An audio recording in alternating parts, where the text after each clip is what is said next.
Apa arti doa? Minta ya, mohon. Makanya nggak dijabah. Makanya belum nyampe-nyampe. Karena kesannya memberitahu Allah.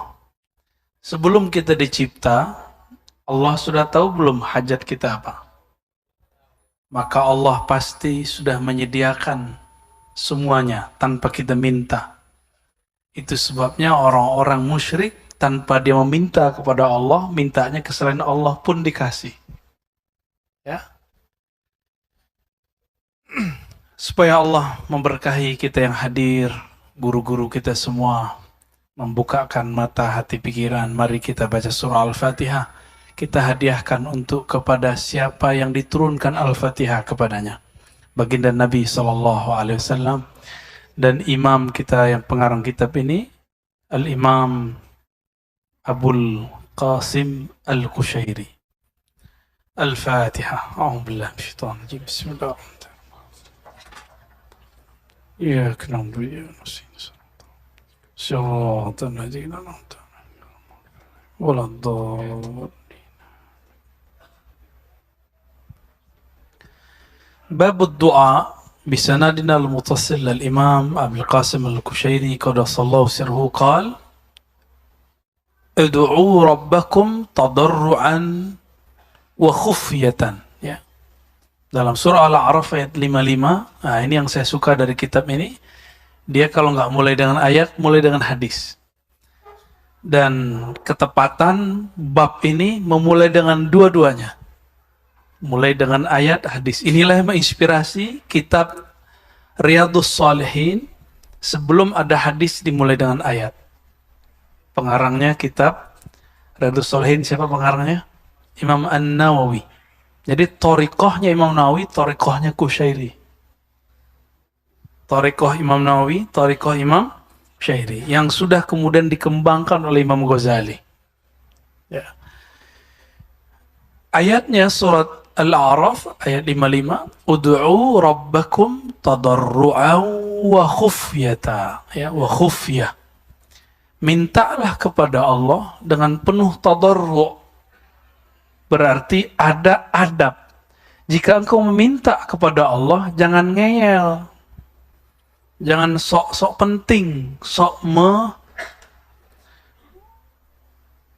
apa istilahnya? Kita minta tapi intimidasi gitu. Ya.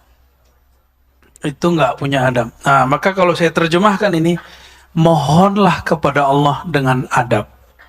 Itu. Apa adabnya? Dua.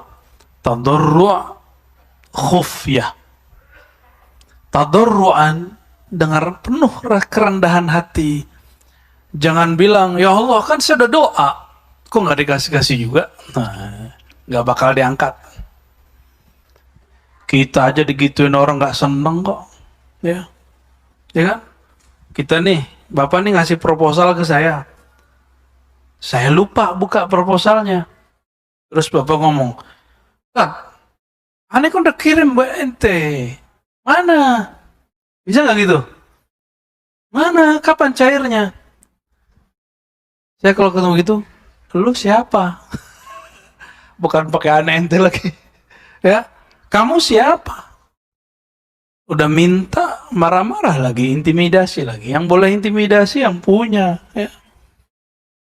Antum punya utang nih, boleh aneh ini. Okay. Itu yang disebut tadarru'. Dengan ini beda dengan tawadhu'. Tawadhu' kepada sesama makhluk. Kalau tadarru' menghinakan diri di hadapan Khalik. Tawadhu' merendahkan hati di hadapan makhluk. Ini beda. Tawadhu' dengan tadarru'.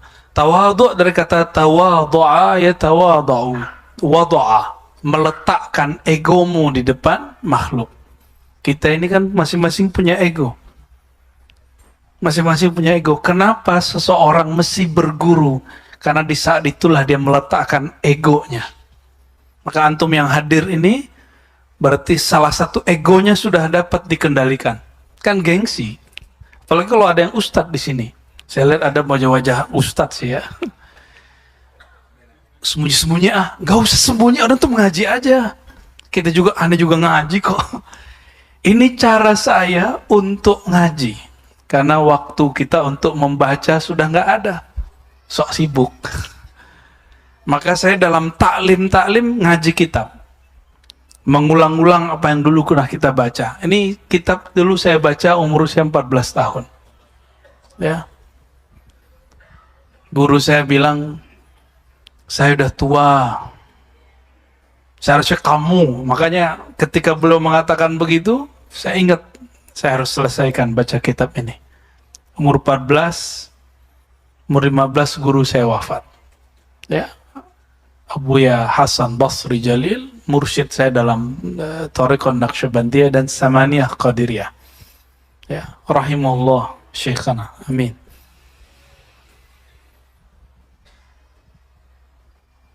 Ud'u rabbakum tadarru'an wa khufyata. Maka kalau meminta rabbakum, Rabb engkau, apa arti Rabb?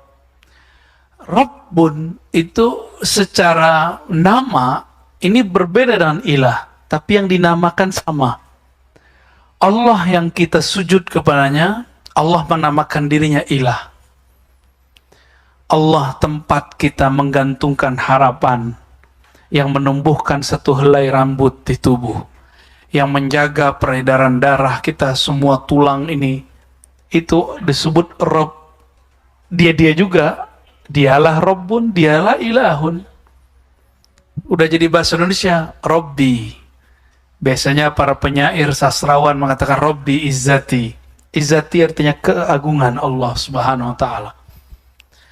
Ada juga ilahi, ya. Udah jadi bahasa Indonesia ya? Ilahi. Beda lagi ya, elah itu beda lagi ya. Wa qala azza wa jal, wa qala rabbukum ud'uni astajib lakum. Surah Ghafir ayat 60. Allah berfirman, Tuhanmu berkata. Jadi saya sudah sampaikan di awal jauh-jauh hari, boleh menerjemahkan kata Rabb dan ilah menjadi Tuhan. Gak masalah. Saya jamin dunia akhirat, antum selamat. Ya. Ini jaminan ilmu bahasa. Jangan pakai emosi dalam menerjemah sesuatu. Pakai ilmu. Karena kita nerjemah ke bahasa Arab, karena bakal bertanyalah ke ahli bahasa Arab. Kalau kita menerjemah ke bahasa Indonesia, bertanyalah ke ahli bahasa Indonesia. Jangan buat-buat kamu sendiri. Ya. Kata kawan tidak boleh terjemahkan ilah menjadi Tuhan. Ya salam, itu kamus dari mana, bro? Ya. Orang Arab mau musyrik, mau mukmin nyebut Tuhan itu ilah. Ya. Kalau Tuhannya banyak, alihah, Tuhan-Tuhan. Gods-nya itu ada S-nya. Jadi gak ada masalah. Cuma sok-sok ingin memurnikan akidah, tapi nggak ngerti ilmu bahasa. Ya. Wa qala rabbukum, berkata Rabb kamu, Tuhan kamu, ud'uni astajib lakum. Serulah aku, panggillah aku. Niscaya aku menjawab seruanmu, panggilanmu. Dengan apa kita memanggil seseorang? Dengan namanya tuh bukan namanya. Pakai oi, gitu gak? Oi Tuhan, gitu. Gak begitu. Maka pakai tadarru wa khufyah. Khufyah itu dengan suara yang lirih, yang manja. Jadi terjemahan khufyah ini saya sangat suka dengan kata ini beberapa hari ini. Kata-kata manja dari seorang hamba, lirih. Khufyah, khafi, ya. Penuh kelembutan. Jadi minta tuh jangan ngatur-ngatur Allah. Rabb, kata Rabb itu artinya yang maha mengaturmu. Jadi apa salah satu makna dari kata Rabb? Rabbun, apa arti Rabb? Yang maha mengaturmu, maka jangan atur-atur Allah. Jadi sebenarnya di kata Rabb itu sudah selesai masalah kita. Rabbi, itu sudah selesai itu. Ya. Jadi kalau orang ngerti, Zauq, rasa yang terkandung dalam lafaz Rabb. Selesai masalahnya. Rabbi, ya Allah, yang maha mengatur aku, yang menciptakan aku. Engkaulah pelindungku, itu arti Rabb. Engkaulah yang menjamin aku, itu arti Rabb. Maka beberapa wali Allah kalau doa nggak nyebutin, cuma manggil ya Rabb. Ya Rabb, gitu aja. Ya. Al-Habib Umar, ya hafizahullah, kadang doa cuma ngomong anta gitu aja. Jadi belum merasakan kehadiran Allah dalam zikirnya, maka belum mengatakan anta. Ini kan zikirnya Sayyidina Yunus ketika dilempar ke perut ikan, ketika mengatakan la ilaha illa anta, ya Rabb, tidak ilah yang berhak disembah, tiada Tuhan yang berhak disembah kecuali Engkau. Terasa hadir oleh beliau. Hilang la ilaha illa, sisalah anta. Begitulah kata-kata yang muncul dari Al-Habib Umar. Ya, saya ingat itu. Itu lewat video aja kita merinding. Bagaimana kalau ketemu? Ya. Nah, dan orang kayak Al-Habib Umar nggak pernah membalas kritik kelompok yang ngeritik kita, yang membid'ahkan kita. Itu belum nggak pernah balas. Saya kan membalas, Pak, ya. Kita punya hak jawab dong. Ya. Itu beliau aja masih diserang setiap hari. Dianggap Habib apaan, Habib PA, Habib bid'ah, Habib khurafat. Bapak kalau bisa bahasa Arab, lebih gila lagi. Saya ngecek tuh, mulai dari tulisan di grup-grup orang-orang yang ngomong dalam bahasa Arab, sampai kepada video-video, Masya Allah. Mereka itu belum ketemu akhlaknya Al-Habib Umar, belum ketemu, udah sok-sokannya. Akhlaknya akhlak Rasul Sallallahu Alaihi Wasallam. Ya. Wa qala akhbarna Ali bin Ahmad bin Abdan. Nah, ini kalau ahli hadis, kalau menyebutkan hadis pakai referensi. Referensi dulu semuanya body note. Di zaman itu kan belum ada acara ngetik footnote, Pak. Karena tidak langsung ketemu Nabi, nggak bisa langsung, kita langsung aja ke Rasul, nggak bisa. Maka mereka menyebutkan namanya sanad atau sila. Selevel Imam Qushairi, beliau masih mengatakan, akhbarana, aku berguru kepada Ali bin Ahmad bin Abdan. Ali bin Ahmad berguru kepada Al-Basri, Abul Husain Al-Basri. Beliau dari Al-Audi, beliau dari Kamil, beliau dari Ibn Lahia, beliau dari Khalid bin Yazid, beliau dari Sa'id bin Abi Hilal, dari Anas bin Malik radhiyallahu ta'ala anhu. Ini namanya apa? Sanad. Ya. Nggak bisa ngulangin kan? Nggak apa-apa, ya itu cukup saya aja yang ngapalin. Qala Rasulullah SAW, ad-du'a mukhul ibadah. Doa itu adalah muh. Apa arti muh? Sum-sum otaknya ibadah. Maka ibadah itu kalau dicek dari awal sampai akhir pasti isinya doa. Allahu Akbar. Habis takbir ngapain? Kita baca doa. Doa iftitah doa. Coba baca Al-Fatihah. Doa nggak? Al-Fatihah itu mengajarkan adab-adab berdoa. Pertama baca auzubillah, yang kedua sebut nama Allah, ketiga puji Dia. Kenapa di atas sudah ada Rahman Rahim, di bawah ada Rahman Rahim lagi? Rahman Rahim yang kedua itu menunjukkan pantulan kasih sayangnya kepada baginda Rasulullah SAW. Maka Ar-Rahman Ar-Rahim itu adalah kasih sayang Allah yang Allah taruh ke dalam kalbu Rasulullah SAW. Maka siapa yang ingin didengar doanya, ingin dipandang zikir-zikirnya, maka hadapkanlah hati kepada Allah melalui cinta kepada Rasulullah SAW. Hanya cinta kepada Rasulullah pintu menuju Allah Subhanahu wa Ta'ala. Kalau nama kita tidak ada di kalbu Nabi, Allah nggak pandang. Oleh karena itu, seorang muslim jika ingin menjadi wali Allah, mesti menjadi Abdurrahman, Abdurrahim. Ya. Baru Ya, maka Abdurrahman Rahim itu bagi saya itu adalah solawat kita kepada Rasulullah Sallallahu Alaihi Wasallam. Baru doa, Iyyaka na'budu wa iyyaka nasta'in. Ihdinas siratal mustaqim. Coba perhatikan, ini doanya nggak minta duit. Doanya minta apa? Ya Allah, tunjukkan kami jalan yang istiqamah. Bukan lurus, Pak, jalan tol itu. Mustaqim, istaqama yastaqimu, ya, istiqamatan. Fahuwa mustaqim. Mustaqim itu jalan yang selalu berusaha tegak, lurus, berusaha, karena ada lafaz alif sinta, berusaha mencari kestabilan, kelurusan di hadapan Allah Subhanahu wa ta'ala. Maka lafaznya pakai istiqamah, menunjukkan ada usaha. Jadi nggak boleh GR kita ini. Ya. Nah, ini kalam daripada Allah mengajarkan kita. Jadi kalau minta, jangan minta duit. Mintalah syukur. Itu namanya siratan mustaqim.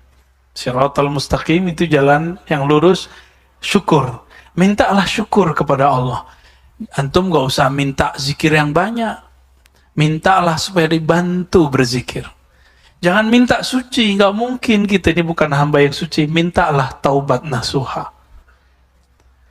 Jangan minta supaya jadi malaikat. Wallahi tidak akan bisa. Antum kira aneh ustadz nih. Aneh lebih banyak dosa dari antum. Karena aneh tahu melakukan. Antum nggak tahu, nggak apa-apa. Kayaknya ada yang lebih tahu dari aneh nih. Dosanya lebih gede. Jadi jangan dikira orang-orang yang selama ini kita anggap orang suci, orang bersih, itu suci. Enggak, dia sama kayak kita.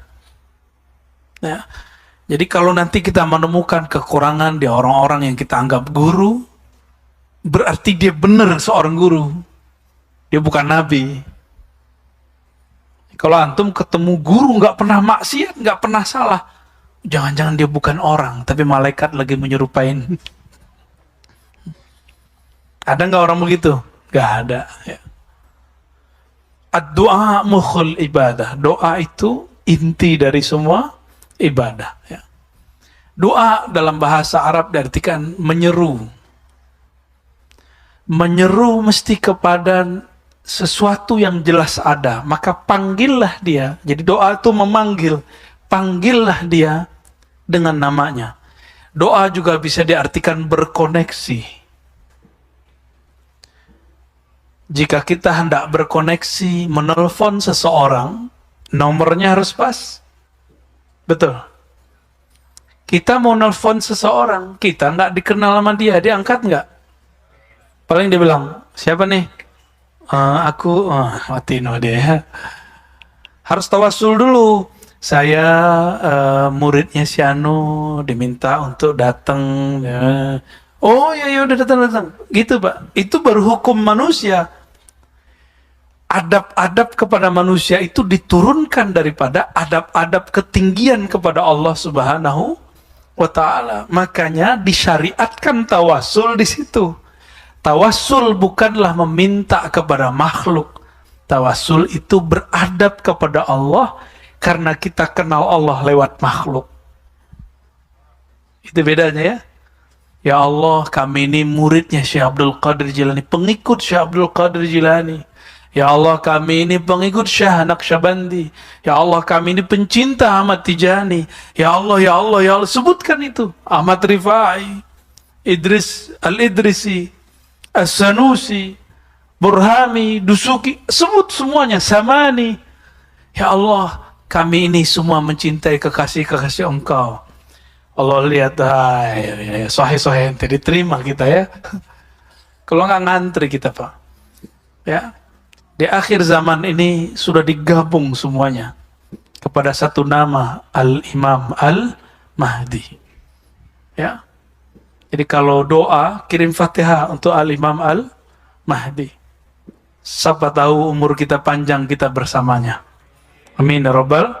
Sering-sering dari sekarang bangun komunikasi, baca Al-Fatihah. supaya nanti beliau datang.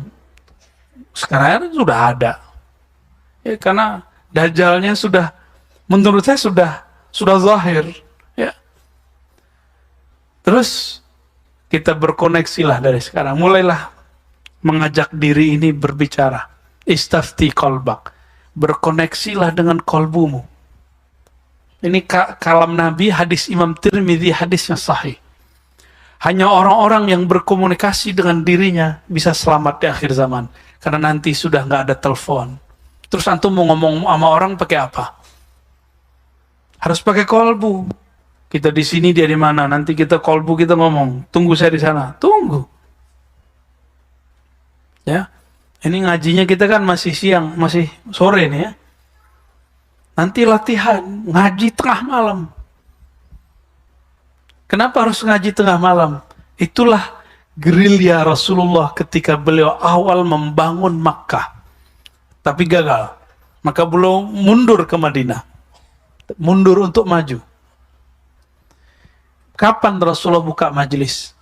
Orang udah tidur, kafir Quraisy tidur, beliau bangun. Benar. Maka gerakan-gerakan akhir zaman akan dimulai dengan cara-cara seperti itu.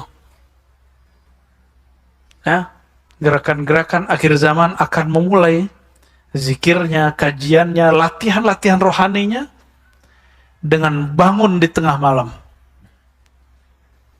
Bukan hanya zikiran, zikiran kita nggak kuat, Pak.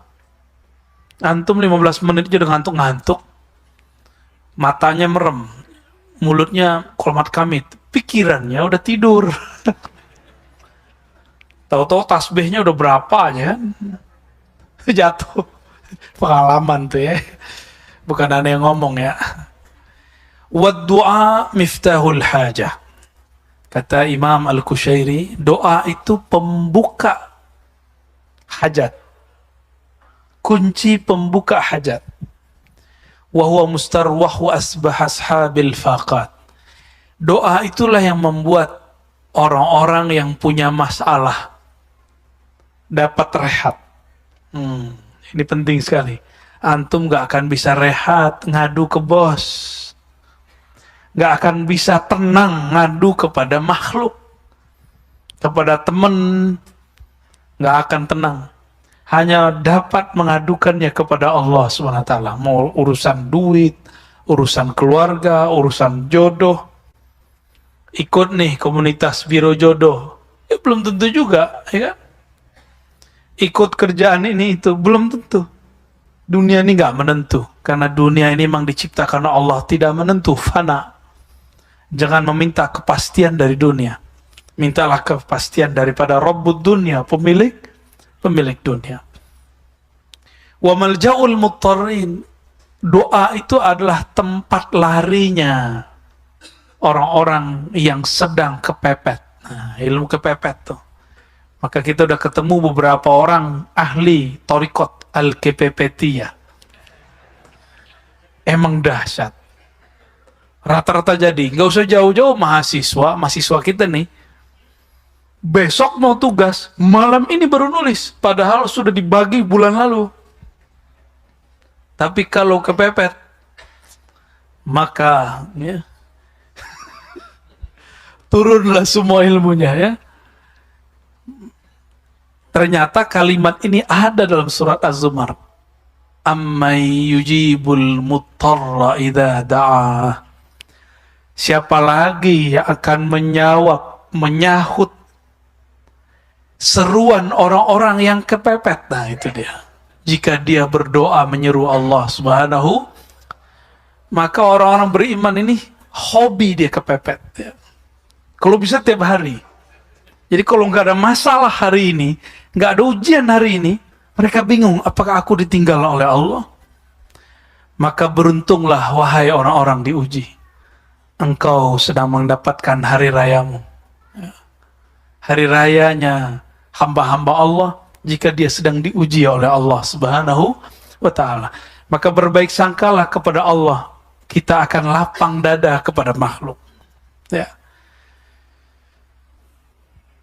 Wa mutanaffisu zawil ma'arib. وقد ذم الله سبحانه وتعالى قوما تركوا الدعاء فقال ويكبدون أيديهم kila la yamuddunaha ilaina fis su'al. Dalam surah 60 itu Allah mencela, menyindir orang-orang yang tidak mau ngangkat tangannya dalam doa. Wa yaqbiduna aydiyahum. Mereka kalau doa nggak mau, ogah doa. Nah, hati-hati ya. Ini bukan berarti aneh nyindir sekelompok orang ya. Itu mereka cara doanya memang aneh. Doanya nggak pakai angkat tangan, kecuali antara azan dan ya itu kan hadis nggak sampai derajat sahih, cuma hasan. Afdalud du'a ma bainal azanain. Doa paling afdal antara dua azan. Tangannya kenceng tuh naik. Emang gua nggak tahu hadisnya gitu ya. Tapi kalau habis sholat itu langsung dibid'ahkan ya. Jadi ustadz kita yang tadi jadi imam tuh itu dituduh bid'ah itu karena dia habis isya doa. Padahal 4 waktu udah doa sendiri-sendiri, masa nggak dikasih kesempatan aswaja sekali doa ya nggak?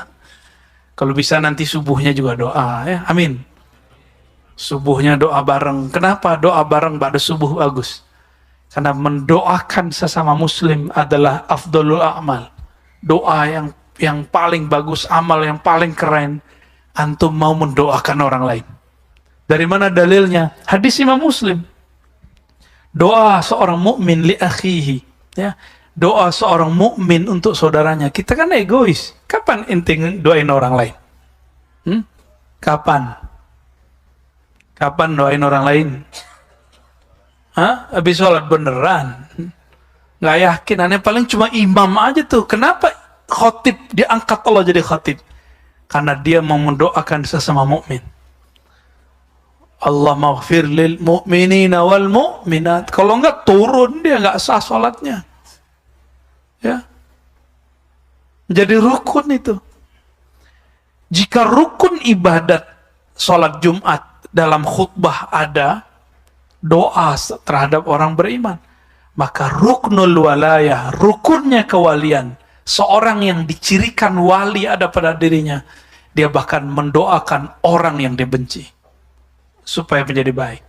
Ini cuma beda-beda tipis, beda jingkrang menggak jingkrang, beda jenggot dengan jenggot, beda coblosan, antum udah benci-bencian. Ya, wali apaan ente? Ya, ngaca kepada wali-wali Allah. Ya, kita malu kepada wali-wali Allah. Wali Allah tidak pernah benci di kalbunya. Ya. Capek lah Pak benci itu. Allah ini menciptakan alam dengan cintanya. Lalu kenapa kita melawan takdir itu? Melawan kodrat alam? Ya. Pertemuan ini semuanya karena cinta. Antum ketemu seseorang karena cinta. Ada cinta fulus, ada cinta nafsu, ada cinta ilmu, ada cinta Allah. Wa ma lillahi baqiyah. Yang karena Allah pasti kekal. Ada yang kumpul karena politik. Antum coba lihat. Udah berapa tahun ini? Bubar nggak? Bubar. Apa kurang cukup ayat-ayat Allah ini? Apa masih belum lagi? Mau dibuat lagi nanti? Silakan. Saya nggak ikut. Saya ingin bergerak dalam cinta kepada Allah Subhanahu wa taala. Inilah yang disebut di hadis Imam Abu Daud, hadis Ibnu Majah, hadis Imam Ahmad, hadisnya sahih. Nanti di akhirat akan muncul sekelompok orang, dia bergerak seperti halilintar, kilat. Orang-orang masih dihisap, dia cepat sekali, nyampe langsung di ujung sirat. Lalu disebutkan di hadis itu, yaghbituhumul anbiya wasyuhada. Jangankan ente, nabi dan para syuhada aja bingung, iri positif. Ini siapa ini? Kok mereka bisa begitu? Nabi iri, kenapa? Umatnya tidak semuanya begitu. Itulah umat Nabi Muhammad SAW yang Nabi sebut ikhwan. Itu dia. Yang Nabi SAW katakan ketika ditanya oleh Allah, itu siapa ya Rabb? Allah menjawab, hum al-mutahabbuna biruhillah. Mereka saling mencintai dalam ruhnya Allah. Ruh itu artinya rahmat, hembusan kasih sayang Allah Subhanahu wa Ta'ala. Bukan ya Allah cuma beda politik doang, ya, cuma beda jingkrang nggak jingkrang doang, ya salah, ya, cuma beda kunut nggak kunut doang, cuma beda Sayyidina nggak Sayyidina doang, cuma beda Asy'ariyah Salafi doang, ya. Kok cuma beda satu ahbab jemaah tabligh, satu bukan? Kenapa kemudian kita beda? Jangan-jangan di dalam kolbu ini banyak kamus kebencian, bukan kamus kasih sayang. Dan saya minta ampun kepada Allah jika saya menjadi asbab orang saling membenci, ya. Dan saya minta ampun kepada Allah jika ada yang dikritik malah kemudian tersinggung. Kita biasa dalam dunia ilmiah itu kritik mengkritik. Malah kritik itu dirayakan di kampus-kampus dan di pesantren. Tapi oleh orang-orang yang mengkultuskan gurunya dan pendapat gurunya, mereka anti kritik. Kritik dia ngamuk, dia bawa-bawa Allah dan Rasulnya, bawa-bawa hari kiamat dan panitia surga neraka. Tersinggung lagi deh. Wa qala Sahal ibn Abdullah at-Tusturi, خلق الله تعالى الخلق وقال ناجوني فإن لم تفعلوا فانظروا إلي فإن لم تفعلوا فاسمعوا مني فإن لم تفعلوا فكونوا ببابي فإن لم تفعلوا فأنزلوا حاجاتكم بي. Sahal bin Abdullah membacakan sebuah riwayat ketika Allah menciptakan makhluk semua, maka Allah mengatakan najuni, bermanja. Manja itu bahasa Arab, Pak. Naja, ya, ya, naja, tempat bermanja, bahasa Arabnya manja. La manja wala malja illa ilaih, kan ada riwayat begitu. Jadi bahasa Indonesia ini bukan cocok logi, ya. Ini asli. Ini tanda kalau kita ngutang sama habaib ini banyak, ngutang sama orang Arab banyak, ya.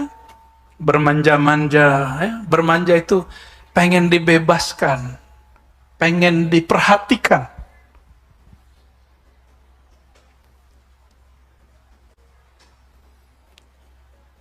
Najuni, maka bermunajatlah kepadaku. Jadi akhirnya jadi bahasa Arab munajah. Mim itu disebut masdar mimi. Mim itu aslinya nggak ada, asal katanya najah. Maka ada nama orang Najiyah, najah. Ya, kalau najah pakai H kecil artinya kesuksesan. Kalau najah pakai H besar artinya ini berbisik. Ya. Najwa, anaknya Prof Quraisy, ya. Tuh, cuma beda gitu doang, antum udah benci sama Pak Quraisy kan? Coba lihat saudaranya Mbak Nana berjilbab, kenapa antum gak lihat dia? Beliau itu tidak memaksakan pemahamannya kepada anaknya. Kan kalau orang udah dewasa, udah haid, perempuan, dia punya hak kebebasan memilih make atau tidak. Gitu, ya. Ya kan? Tuh, cuma masalah gitu doang udah benci sama ulama, kan lucu. Apakah antum kalau hidup nih Nabi Nuh, lalu ada Kan'an yang durhaka, antum kayak benci sama Nabi Nuh, ya? Apa tuh Nabi Nuh? Anaknya gak diurus sama dia. Ya, jangan-jangan begitu tuh, ya. Nabi Lut, antum benci sama dia. Apa tuh Nabi Lut? Bini yang juga diurus sama dia. Mau gitu? Janganlah begitu. Pisahkan ulama dengan keluarganya.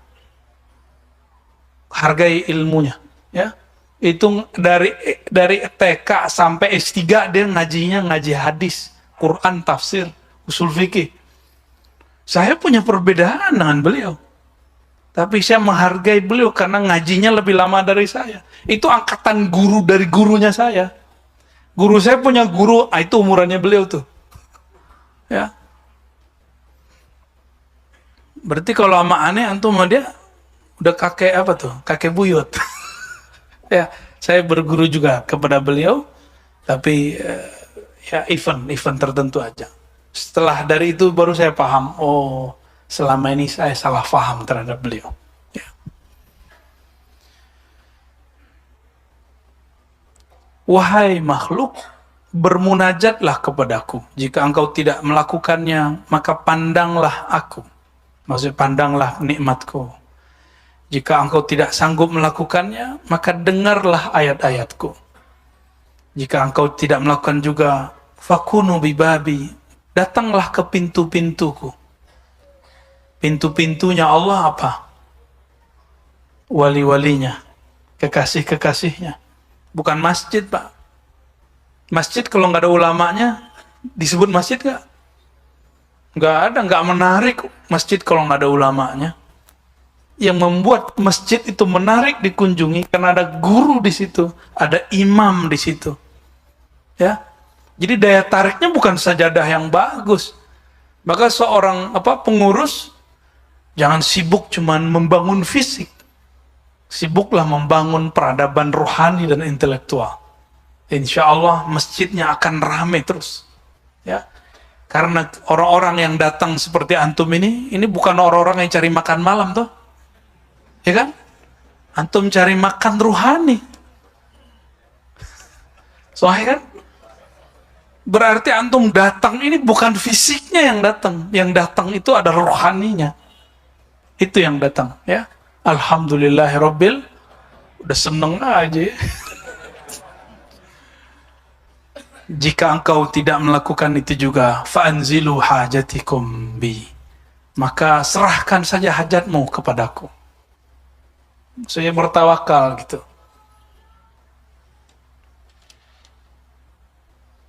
Kapan doa diijabah? Doaul hal. Kata Imam Sahal. Kata Imam Abu Ali Ad-Daqqaq. Aqrabu du'a ilal ijabah doaul hal. Doa yang paling cepat diijabah Allah, doaul hal. Doa ketika rasa itu turun. Maka jangan berdoa kalau belum ada koneksi kolbu dengan Allah. Ya. Jadi jangan salahkan saya, misalnya kalau di akhir pengajian kadang saya mimpin doa, kadang tidak. Itu tergantung halnya. Halnya nggak turun ya doa. Ya, gitu ya. Itu nggak bisa dibuat-buat, Pak. Pejam-pejam mata gitu nggak bisa. Nggak bisa. Iya, itu namanya dibuat-buat. Ada istilah bahasa Arabnya itu ya, tasonno. Itu nggak boleh. Tasonno itu dimakruhkan ya. Lebay, dibuat-buat. Nah, ada hadis yang sering kita dengar, hadisnya ada di riwayat Imam Tirmizi. Man syaghalahu zikri an mas'alati a'taituhu afdala ma uti as-sa'ilin. Siapa yang sibuk berzikir tidak sempat meminta, aku akan berikan dia apa yang lebih utama daripada orang yang meminta. Ini kelebihan kalau kita zikir. Itu baru zikir, Pak, belum orang-orang yang mengenal. Ini kalau diganti, man arafani, siapa yang kenal aku, siapa yang membicarakan tentang aku, sehingga lupa meminta kepadaku, apa aja hajatnya aku kasih. Sama nih kayak kita ketemu sama sahib wilayah, orang yang punya kampung, orang yang punya komplek, orang yang punya villa. Apa kata dia? Kamu mau villa mana aja, pilih. Gitu gak? Nanti makan, gak usah dipikirin, telepon, langsung dikirim. Pernah punya teman begitu? Oh, saya punya teman, Pak, begitu. Maka gak berani sering-sering ke villanya. Takut malah nanti keenakan, ya. Lupa diri nanti. Nah, ini ada satu kisah sebelum 10 menit lagi, kan 33 ya. Tapi nanti habis azan lanjut ya. Baik. Datang seorang perempuan kepada Al-Imam Junaid yang wafat 279 Hijriah. Imam Salaf, guru dari Imam Asy'ari. Imam kita dalam akidah. Katanya di depan sudah dipasang ya, Ahlus Sunnah ya. Bagus, ya harus berani. Ya. Selamat buat pengurus ya. Ya dibenci-benci, dimarahin dikit bolehlah. Seorang mukmin yang wali nggak layak khaufuna laumata laim, tidak takut dicaci maki. Jalan terus ya. Bukan berarti dablek, bukan. Ini namanya percaya diri dengan ilmu yang Allah beri ya. Ada seorang perempuan datang kepada Imam Junaid. Jadi ternyata tradisi datangin guru untuk minta doa itu udah ada dari dulu. Antum jangan minta doa mana, minta doanya sama imam ya. Lebih mustajab lah, beliau hafiz Quran, hafalannya lancar, hafalan aneh nggak lancar ya. Datang ke Imam Junaid diminta akan doa, wahai Abul Qasim, tolong doakan supaya anakku kembali. Nah, kalimatnya begitu. Kata Imam Junaid, isbiri, yang sabar wahai ibunda, wahai bunda. Kalau kata Ustaz, sabar bun, gitu ya. Faqala lahu, sabri, wa kam yabqa li taqa alaihi fad'u li. Wow, ini ngomongnya udah nyuruduk nih. Wahai Abul Qasim, aku sudah minta doa kemana-mana. Aku sudah nyari dia kemana-mana. Anakku satu-satunya, belahan jiwaku. Jika dia hilang, aku khawatir diriku juga hilang. Imam Qasim Al-Junaid ya, Abul Qasim Al-Junaid mengatakan, baik. In kana al-amru kama qulti, kalau memang masalahnya udah sampai begitu, fazhabi, pulanglah. Engkau akan mendapati anakmu ada di rumah. Bingung, belum doa tuh. Jadi yang doa sebenarnya siapa? Si emaknya, karena yang punya masalah emaknya. Betul, pulanglah emaknya. Betul, anaknya sudah di rumah. Balik lagi emaknya. Junaid ini kok ngerti ya? Dia punya ilmu apa deh Junaid ini? Jatuh hati nih kayaknya. Datang, nanya lagi. Ya Abul Qasim, panggilan beliau, kunyahnya. Engkau ngerti dari mana anakku sudah sampai di rumah? Kata beliau, dibacain ayat itu.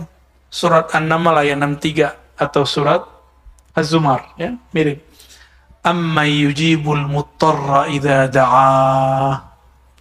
Siapa lagi yang akan menjawab satu pertanyaan, satu permintaan, satu doa jika si hamba sudah kepepet, ya, udah habis akal, pasti doanya mustajab, tembus langsung ke langit. Guru saya menyebut yang naik itu bukan ruh, namanya ruhan atau royhan, ya. Itu naik ke langit. Itulah yang naik ketika ada orang dizolimi dan ketika orang kepepet. Saya pernah cerita, ada ibu-ibu juga, suaminya udah divonis oleh dokter bakal mati beberapa hari lagi. Dia mengatakan, ya Allah, Engkau maha tahu hambamu lemah. Aku hambamu, sujud dia, sholat duha 12 rakaat. Nangis, aku belum siap ditinggal ya Allah. Wah, manja-manja dia sama Allah ya. Bangun dari sujud, assalamualaikum, suaminya bilang, Dek, Neng, kamu ngapain kok nangis-nangis? Kira-kira gitu. Jadi orang kalau udah kepepet, Allah nggak tega. Jadi antum itu belum kepepet aja tuh ya. Udah kepepet, nggak tahu cara mintanya. Ya, panik, namanya stres.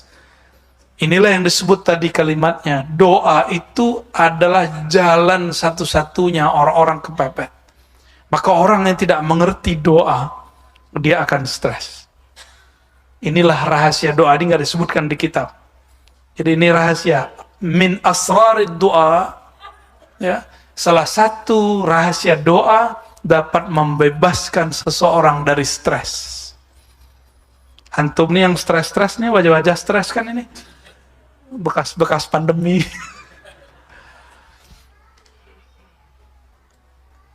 Karena nggak kurang doa aja. Mengeluh itu kepada Allah. Ya Allah, ujian apa lagi ya Allah? Kalau Engkau mengujiku, jadikan aku tulus ya Allah. Udah gitu aja. Jangan minta sabar, nggak kuat kita. Ya, jangan minta. Orang yang bisa sabar kalau dia ikhlas. Jadi jangan bilang Allahumma ja'alni minas sabirin. Nggak kuat. Ya Allah jadikan aku orang yang sabar. Antum nggak akan kuat. Sabar ada batasnya kan? Allah menyebut dirinya As-Sabur, yang maha penyabar. Tetap aja Allah ada membatasi. Dia tidak terbatas, tapi Allah membataskan itu. Disebut hukum. Allah memberi batas. Maka yang bisa merubah segala sesuatu adalah ketulusan, ikhlas dan ridho. Ya, ini setiap hari ke depan kita akan banyak ujian. Coba tanamkan di hati, ya Allah, berikan aku ketulusan jadi hambamu. Orang kalau udah tulus, berarti dia sudah cinta. Kalau udah cinta, dicubit kekasih, balas nggak? Ya, ditonjok sama anak kita plok, balas nggak? Nggak begitu orang sama kekasihnya. Jadi kalau ada orang tengkar sama pasangannya, terus dia memukul dan membalas pukulan. Jadi kalau yang ini sudah membalas, berarti cintanya sudah mulai berkurang. Ngata-ngatain, balas ngata-ngatain, itu kan pukulan juga. Berarti cinta sudah mulai berkurang. Harus ada yang ngalah, ya. Sudah harus ada yang ngalah. Kita yang orang waras ngalah. Orang kalau emosi, cintanya ketutup. Emosinya hilang, cintanya muncul lagi. Maka berbaik sangkalah kepada pasangan yang sedang emosi. Ya. Teman lagi emosi, kita mikir ini kenapa gitu ya. Kita tahan-tahan diri ya. Selesai masalah akan kembali. Kembali apa? Kembali mumet.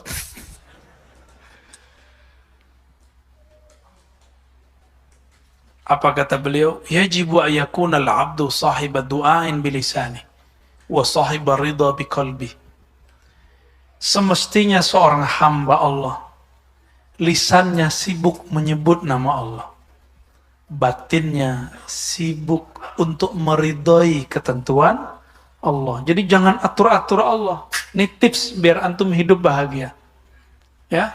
Semua doa yang sudah kita lafazkan lalu kita katakan, aku sudah doa kok Allah belum beri, itu langsung di cancel.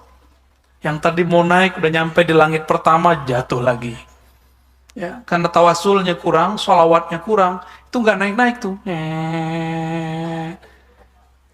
Perasaannya lama. Lalu kita ngomong, saya udah doa kok nggak dikasih-kasih. Ya, emang Allah perlu apa dengan kita untuk menjawab doa? Kita kan nggak perlu. Kita ini akan menjawab seruan seseorang karena kita nggak dia penting, benar nggak? Contoh, nih mohon maaf, udah pulang kantor atau lagi libur, tiba-tiba bos ngundang, datang kan? Karena antum punya kepentingan dengan si bos, takut dipecat, takut tunjangan dan proyek tidak dibagi-bagi. Belum, 1 menit lagi. Baik, kita tawakuf sebentar. Wassalamualaikum warahmatullahi wabarakatuh.